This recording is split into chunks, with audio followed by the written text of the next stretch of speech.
We're here at the Traders Expo. My guest is Linda Raschke. We're talking about market profile and what the most valuable concepts there are. So, Linda, talk about market profile. What are the most valuable concepts you know of there? I think it's an excellent tool to lend conceptual framework to the markets. I really feel that too many newer traders get hung up on 5-minute bar charts and oscillators. And of course, these things are valuable because they're going to give you overall bias if there's an upswing or a downswing and so forth. But if you study market profile theory, that's really the true basis of auction theory, which goes to the heart of the price discovery process. And of course, every different methodology has its own semantics or terminology.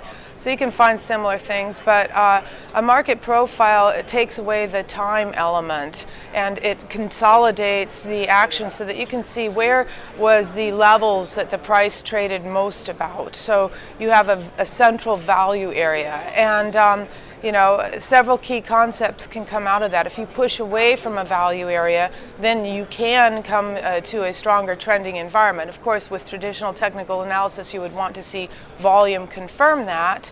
So you're either pushing away from one of those value areas, or if the price hits an area where there's price rejection, no volume, it's probably going to gravitate back towards that central value area. So it's a different feeling aside from the time concepts and so forth of moving away outside of a value area or retracing back into it. And also I think that something that's useful for people to think about are price rejection spikes. When the market's testing in the auction process, and in other words, auctioning down, looking for buyers or so forth, you can have these price rejection spikes. So if you keep in the context that the market tested and rejected a certain area, perhaps you're less likely to get caught up in buying that first retracement, thinking that there's a bull flag on a 5-minute chart or something like that. So it gives you a different way to visualize the price action, and I think that's a great value to people. All right, so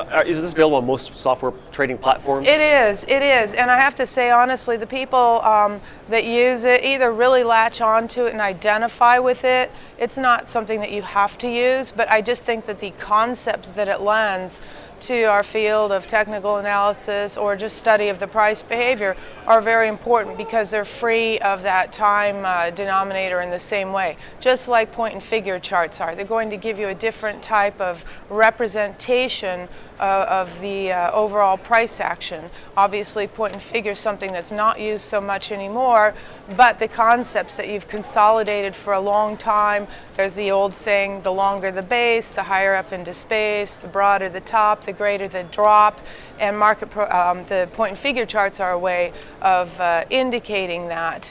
So I just think it opens people's minds up to a different type of conceptual framework, which is really important. Then when the day is unfolding, there's some wonderful concepts of people by Jim Dalton's book, Mind Over Markets. There's some good chapters in there that describe the price action around the opening. So for example, just like in our previous interview when we were talking about technical analysis, but yet the market gaps up and a whole different game plan could unfold, thinking about that, is there a strong drive off of the opening price? Okay, so you see this is free of bar charts and free of oscillators and so forth. Now we're looking at how does the price behave off of the opening.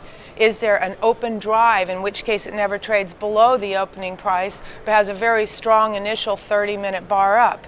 If you see that, that's probably the presence of what we call the proverbial higher time frame players, and that can lead to a much stronger, trendier type of day. However, if, for example, you have open auction, which is open, rotate, fluctuate on both sides of the opening price, if there's light volume, the market's probably going to stay in a relatively contained range all day. So for me as a trader, that's going to set the tone that I might be more aggressive in making counter trend trades. And which is really important if you're a trader. You don't want to think about making counter trend trades on a trend day, and likewise, you don't want to be trading continuation patterns if you're just fluctuating in a light volume range. So I think it's really important for putting things in a context. Linda, thanks for your time. Thank you, Tim. You're watching the MoneyShow.com video network.